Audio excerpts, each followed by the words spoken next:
सोचिए, एक ऑफिस बाहर से देखने में सब कुछ एकदम नॉर्मल लगता है ना। लेकिन कई बार इन बंद दीवारों के अंदर कुछ बहुत ही उलझी हुई कहानियां छिपी होती हैं। आज हम ऐसी ही एक कहानी की परतें खोलने जा रहे हैं, जो नासिक के एक टीसीएस बीपीओ से सामने आई है और जिसने कहना होगा कि पूरे कॉर्पोरेट जगत में एक हलचल मचा दी है। ये है टीसीएस के सीईओ का ऑफिशियल स्टेटमेंट। कंपनी का कहना है कि वो अपने कर्मचारियों की सुरक्षा, उनके सम्मान और उनकी भलाई के लिए हाईएस्ट स्टैंडर्ड्स को फॉलो करती है। ये अपने आप में एक बहुत बड़ा और मजबूत दावा है। लेकिन इस ऑफिशियल स्टेटमेंट और जो असल में हुआ, उसके बीच एक बहुत बड़ी खाई नजर आती है। सवाल यही है कि आखिर ऐसा क्या हो गया कि इंडिया की सबसे बड़ी आईटी कंपनियों में से एक अचानक से 9 पुलिस शिकायतों और कॉरपोरेट जिहाद जैसे सनसनीखेज आरोपों के सेंटर में आ गई। चलिए इसे शुरू से समझते हैं। तो ये सब शुरू कैसे हुआ?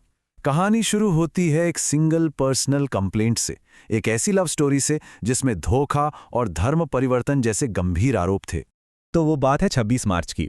हिंदुस्तान टाइम्स के मुताबिक एक 23 साल की लड़की का परिवार पुलिस के पास जाता है। उनकी चिंता ये थी कि उनकी बेटी ने अपने कलीग दानिश शेख के लिए अपना धर्म बदल लिया है, क्योंकि उसने शादी का वादा किया था। लेकिन कहानी में ट्विस्ट तब आया जब पता चला कि दानिश तो पहले से शादीशुदा है और 2 बच्चों का पिता भी। इसके बाद पुलिस ने उस पर शादी का झांसा देकर सेक्सुअल रिलेशन बनाने, सेक्सुअल हैरासमेंट और धर्म का अपमान करने जैसी गंभीर धाराओं में एफआईआर दर्ज की। और यही वो पहली चिंगारी थी जिसने आगे चलकर एक बहुत बड़ी आग का रूप ले लिया। अब देखिए, इस अकेली शिकायत को नासिक पुलिस ने बहुत ही गंभीरता से लिया। पुलिस कमिश्नर संदीप कार्णिक ने फौरन एक स्पेशल इन्वेस्टिगेशन टीम एसआईटी बना दी, ये पता लगाने के लिए कि क्या ये सिर्फ एक अकेला मामला है या फिर पर्दे के पीछे कुछ और भी चल रहा है। और इस एसआईटी ने जो पहला कदम उठाया वो कह सकते हैं काफी विवादास्पद था। रिपोर्ट्स के मुताबिक 6 महिला पुलिस अधिकारियों की एक टीम बनाई गई। उन्हें एक थर्ड पार्टी वेंडर का हाउसकीपिंग स्टाफ बनाकर टीसीएस के बीपीओ में भेजा गया। मकसद साफ था, कंपनी को बिना बताए अंदर की खुफिया जानकारी इकट्ठा करना। और यहीं पर पुलिस के दावे और बीपीओ की जो असलियत है, उसमें एक बड़ा सवाल खड़ा होता है। पुलिस का कहना है कि उनके अंडरकवर अधिकारी बड़े आराम से बीपीओ में चले गए, लेकिन बीपीओ में काम करने वाले बताते हैं कि वो एक हाई सिक्योरिटी जोन है। जो मेन वर्किंग एरिया है, जिसे ओडीसी कहते हैं, वहां जाने के लिए एक स्पेशल एक्सेस कार्ड को 2 बार स्वाइप करना पड़ता है। तो सवाल ये उठता है कि क्या ये अंडरकवर ऑपरेशन वाकई उतना आसान था जितना बताया जा रहा है? तो जैसे जैसे पुलिस की जांच आगे बढ़ी ना, मामला और भी गहराता गया। ये बात अब सिर्फ दानिश शेख या उस एक लव स्टोरी तक सीमित नहीं रही।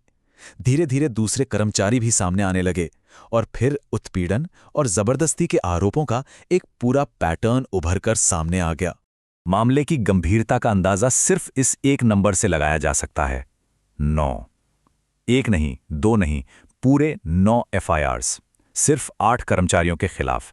बात एक शिकायत से शुरू हुई थी और 9 एफआईआर्स तक पहुंच गई। और ये आरोप कोई छोटे मोटे नहीं थे, बल्कि बेहद संगीन थे। सेक्सुअल हरासमेंट, शरीर और कपड़ों पर भद्दे कमेंट्स करना, बुरी नीयत से घूरना, सेक्सुअल मतलब वाले शब्दों का इस्तेमाल, गलत तरीके से छूना, और इतना ही नहीं, हिंदू देवी देवताओं पर आपत्तिजनक टिप्पणी करने और धार्मिक जबरदस्ती तक के आरोप लगाए गए। एक महिला शिकायतकर्ता ने तो ये भी आरोप लगाया कि जब उसने अपने एक सीनियर अधिकारी अश्विनी चैनानी से शिकायत करने की कोशिश की तो उन्होंने जवाब में कहा, तुम्हें क्यों हाईलाइट होना है, जाने दो, छोड़ दो।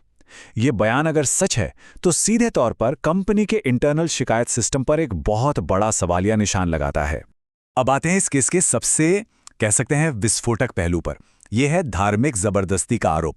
एक पुरुष शिकायतकर्ता का कहना है कि उसे ईद के दिन जबरदस्ती उनके धर्म की टोपी पहनाई गई और ऑफिस डेस्क पर कलमा पढ़ने के लिए मजबूर किया गया।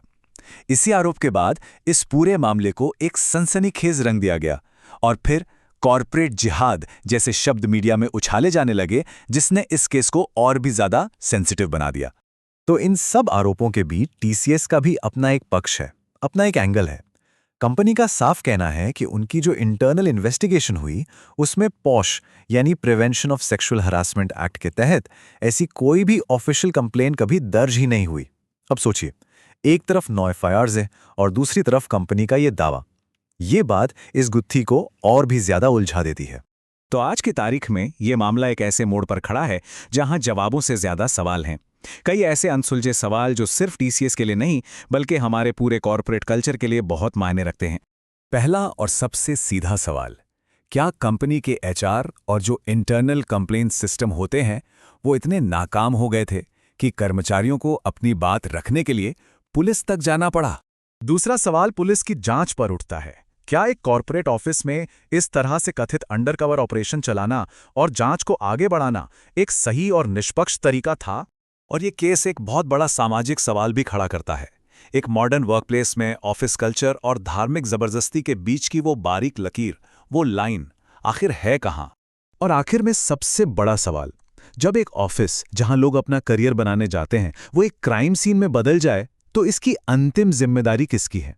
क्या उस कर्मचारी की, क्या मैनेजमेंट की, या फिर उस पूरे सिस्टम की जिसने ये सब होने दिया? ये एक ऐसा सवाल है जिसका जवाब हम सबको मिलकर सोचना होगा।